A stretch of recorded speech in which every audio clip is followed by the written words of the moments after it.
Yes, sirree. That's action on some New Year's Eve 365 satisfaction. You best believe.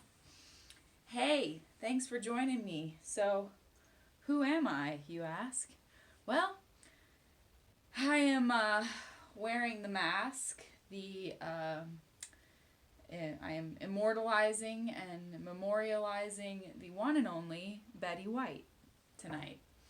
I took a nap on the couch in the middle of writing my poem and went, ouch, my heart, this can't be a real news story. Betty White, your birthday was just in a couple of weeks. Woo! Sad. I know, it's like 99. That is huge. What a feat, But I just wish that she had the chance to complete that 100-year celebration, and everybody was amping up for it, and they were going to have celebrations. And I even thought about, there was a thing, of course they want you to have a huge social media following already to win these sort of contests or promotions, but they were going to pick somebody to pay them to watch 100 hours of Betty White, which I would probably do for free, live streaming on TV for her birthday. And I'm just wrecked about it. I'm like very upset that she didn't quite get to have that centennial celebration, even though she will be celebrated on and on and on. She's an icon. She's not gone. She's with us forever, obviously, and so clever and so funny and just a hero of mine. So I decided, I started my day thinking I would wear something sparkly and bling-ish, but I just decided to bring it and be Betty White because I admire her so much. And she always had the shoulder pads. She was always rocking the shoulder pads. I liked that stunning glamour she always had. And my boo's mom, lovely enough, after a very tough week, sent me this bouquet. I received this today, and it said, "Congratulations on 365. Would you look at me already? Just, whoo, man alive. Getting all emotional already. I can't believe that I've done this every day. And there's so many times I thought I was just going to say, you know what? No way. I don't have the energy. I don't have a job. I don't know what's going on. I'm a slob. I suck. Whatever. I'm out of luck. Fuck. No, I'm not doing it. And I just almost quit. I'm so glad that I stuck with it. And this means so much to me. Wow, yay. And I just got a crazy amount of support today. I even bought something off Craigslist from this lovely, lovely woman who I think is now a friend. And in communicating with her about the Craigslist item, I sent her my poetry, and she watched it, and she was like, I'm gonna watch more. That was really so good. So I got all this great validation today, and then some from one of my dearest friends and biggest fans, and I wove some of his inspirational, motivational quotes into the poem tonight. So I just can't believe it's New Year's Eve night, and I tried to capture it behind me. We'll just do a freezing cold open shot of the door at the end of the poem, but it's snowing. It's the first snow. We went like 200 some odd crazy days, 260 some days without any measurable snowfall in Colorado, which was like record setting from the 1800s or some crazy ass thing. And so now it's falling softly behind me, and I wish my cinematography was as such that you could see it fluffing down around me in my lovely Betty White heart dress. It has these lovely little silky hearts all over it.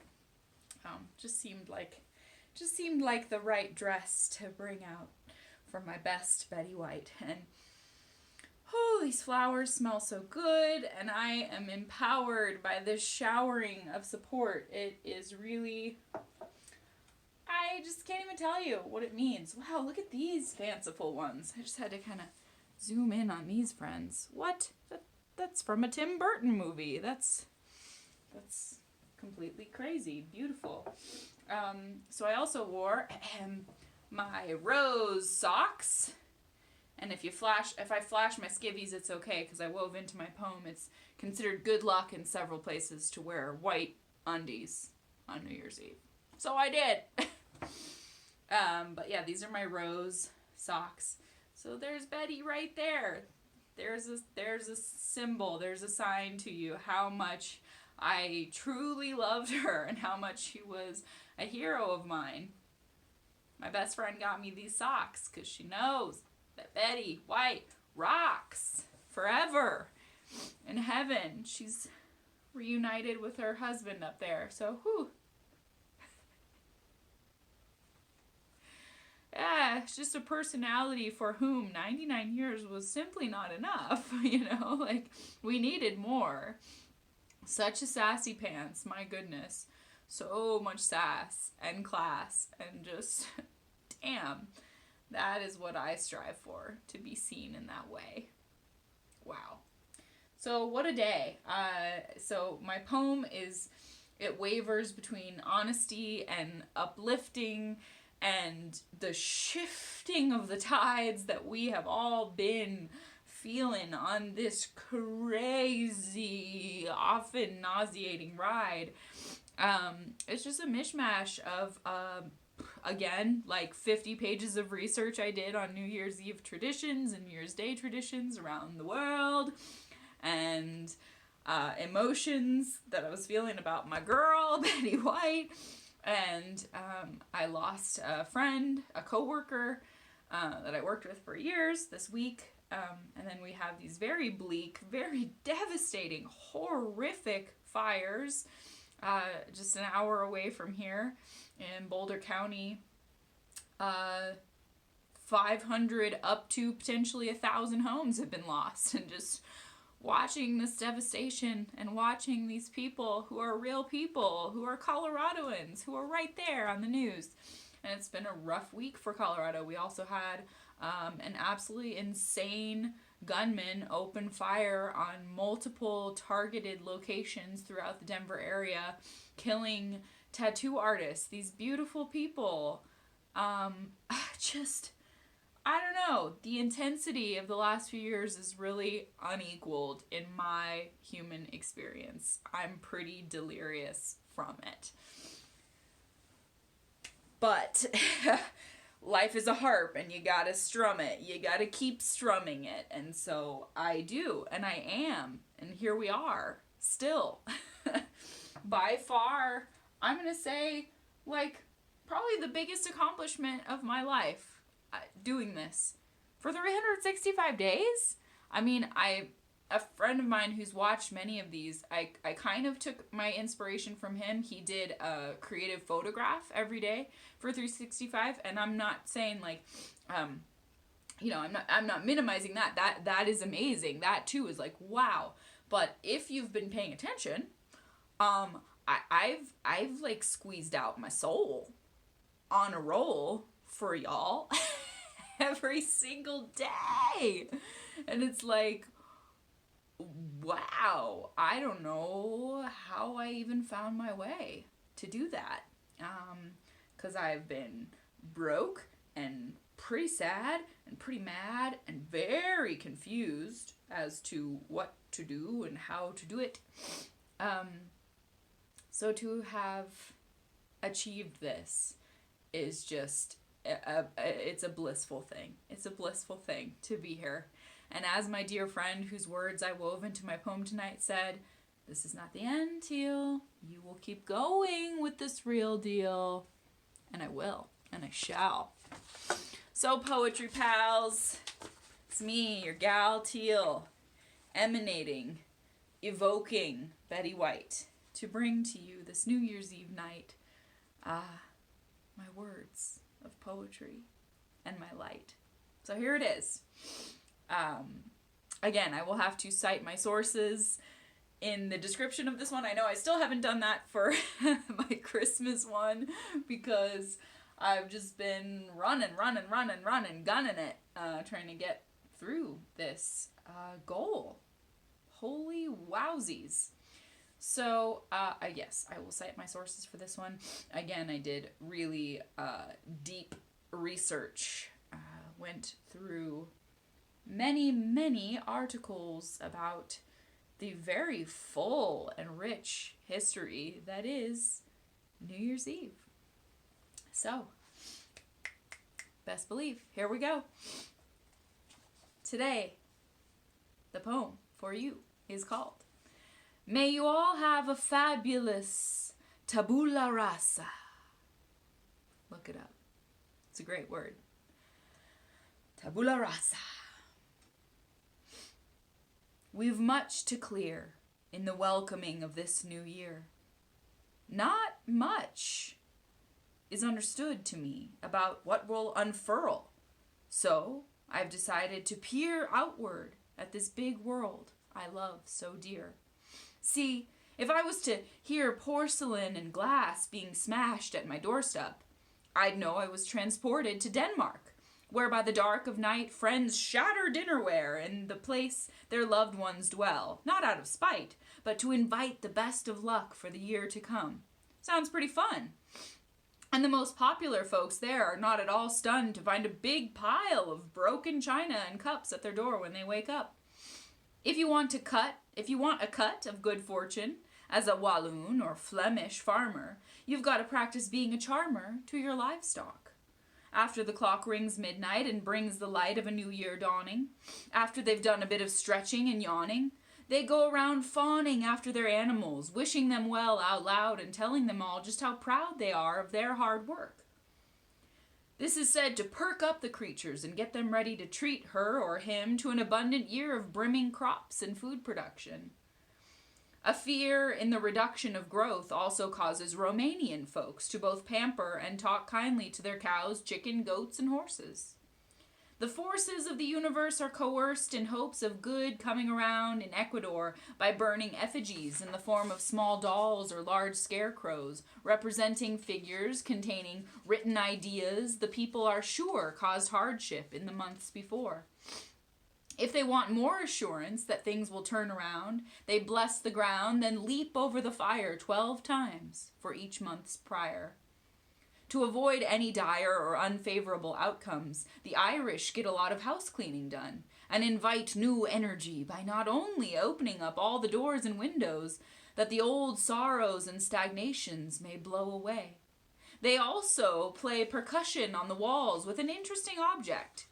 They select a loaf of Christmas bread to use not for being fed, but instead for expelling negativity from the very walls by hitting all the surfaces in the home with this bread hammer, ceremonially.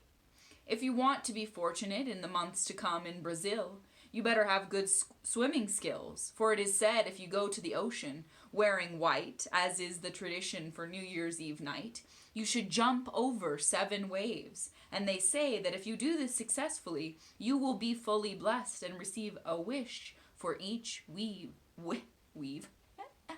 You will be blessed and receive a wish for each wave leapt.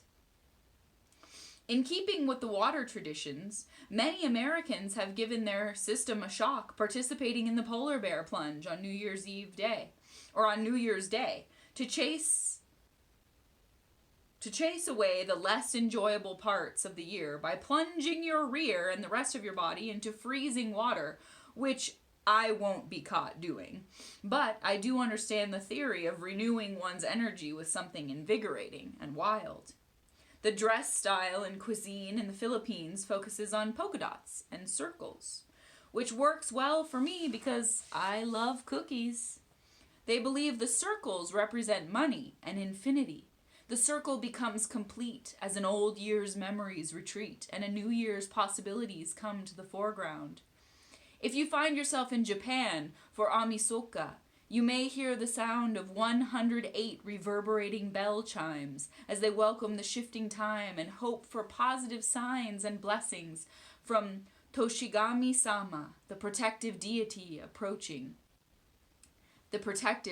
for the approaching year, held dear for watching over the homestead.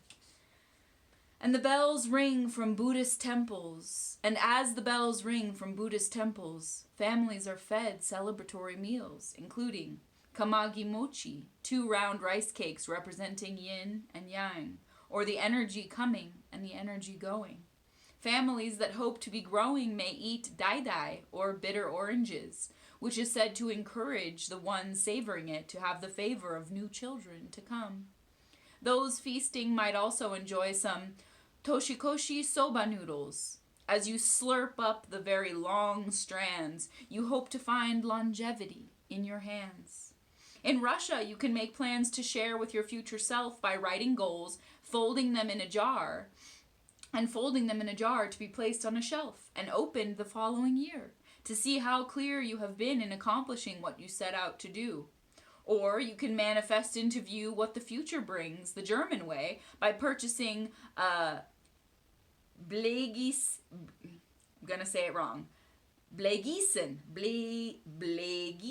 kit, or improvising it with some wax or tin melted in a spoon, then poured into chilled water to reveal whatever shape the hotter substance makes, and take a whirl at interpreting which path you are to take, based on what forms. The norm in Turkey is to give certainty to a prosperous future and make abundance a sure bet by breaking open a pomegranate. You throw it hard onto your home's entryway. Come New Year's Day, you may see bright red juices displayed on many a front door. That's to make sure the coming year is successful and sweet. In order to greet the fresh calendar and make sure your wishes are received and that the heavens are made aware, people in South American countries carefully and meticulously choose the color of their underwear. Yes, you heard me there. Your undergarments are informants of what it is you wish to bring forth. For romantic sorts, some red skivvies can make you positively rich in amour, or for those looking for monetary gain, yellow on your nethers is the name of the game. Not having any onions on hand could be to blame for a bad start to the new year if you happen to cheer for it in Greece. Families there believe the veggies are a symbol of luck and fertility, because they sprout and grow quickly and aren't picky about growing conditions. New onions come to fruition in a flash when no one's paying attention. In Spain, intention is set for renewal and progress as they call forth a favorable fate by popping a grape in your mouth for each chime of that famous midnight time announcement. The intent is to get 12 grapes chewed up by the time you cheers with your party cup. I'll switch topics like a magic trick, perhaps cup and balls. The ball drop has captivated us all from the Big Apple since sometime around 1904, and the famous sphere has been restored and redesigned several times. The first was wood and iron and stood high above the crowd. Back then, people were allowed to go right up and touch it for luck. Everyone who sees it is struck by its beauty and glowing symbolic shine. At one time, it was completely wrought iron, then aluminum, and eventually, not to ever be mistaken as dull, it was covered in 2,688 Waterford crystal triangles, which pulls your attention with billions of pattern combinations on its stunning geodesic surface. It does its purpose inspiring awe and astonished sighs as it miraculously sits up high at 11,875 pounds, a profound increase from the original ball. The massive crowds call out the countdown, that familiar collective sound. 10, 9, 8, 7, 6, 5, 4, 3, 2, 1. And then that year is done, and everyone kisses. This tradition's origin is debated somewhat, and various cultures are given credit. But either way, I'm glad smooching is embedded in the ceremony of having hope for where we're headed. Many are led to believe that Germans immigrating to the United States brought us the great idea. But like many good customs, it goes way further back than this young country.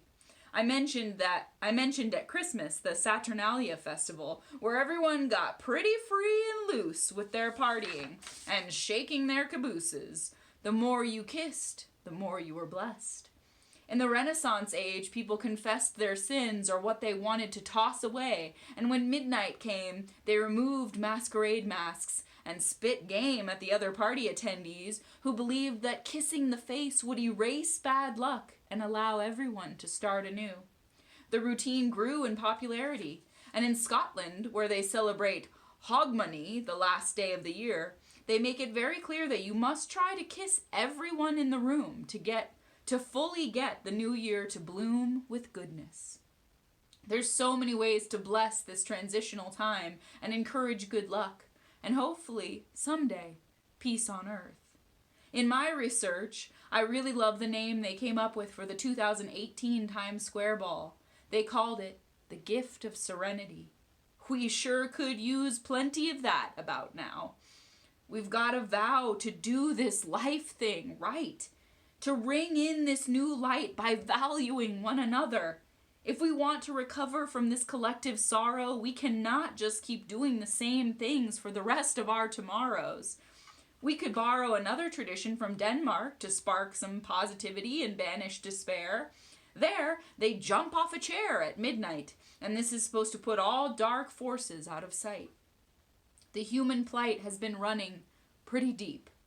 In Austria and Germany, you try to be more lucky by gifting real or mini marzipan chimney sweeps, mushrooms, clovers, or pigs.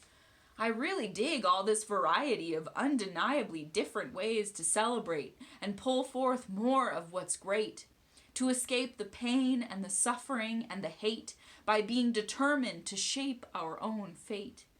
People all around the world wait for a new path to take. My dear friend and I tonight spoke of fears and hopes.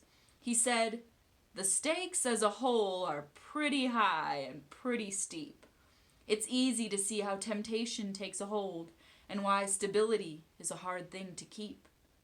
He's stood by me for this entire inspiring, wild poetry journey. Through every twisty-turny emotion, he's reaffirmed to me that it matters. When I start to forget that people are actually listening, he lets me know. This evening, he told me, "Do it for the back row, baby." I'm greatly moved by the gift of this year to clear my stagnation and express my truth. If only the absurdity of the last 2 years were merely a sketch comedy spoof. My large group of friends shrunken down to a handful I can rely on.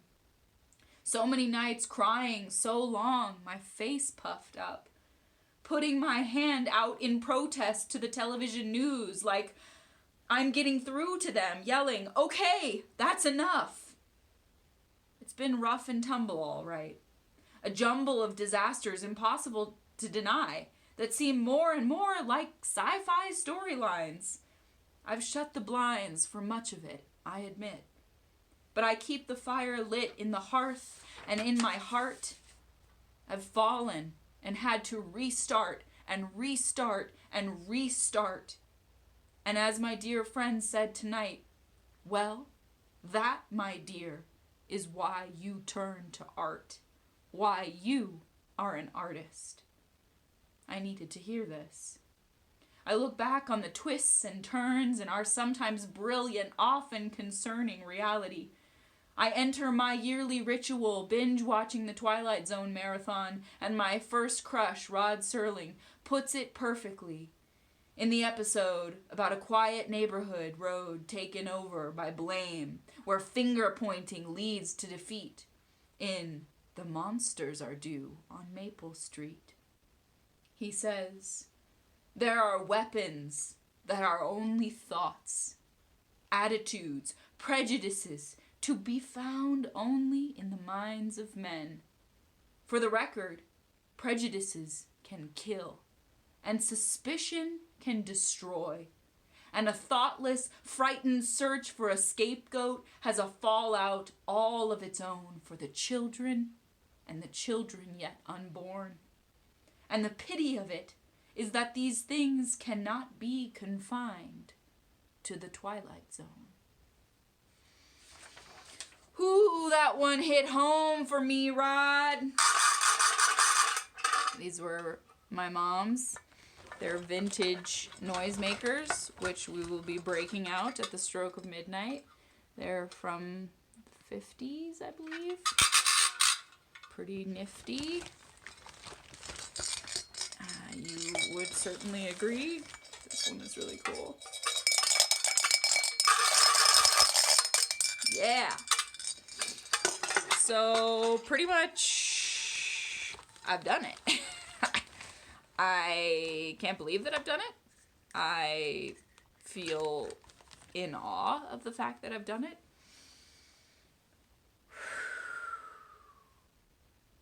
But I've done it. I'm going to keep doing it. And I'm not sure if it's going to stay in the same format or completely change or rearrange slightly. But I don't know. I couldn't tell you, really.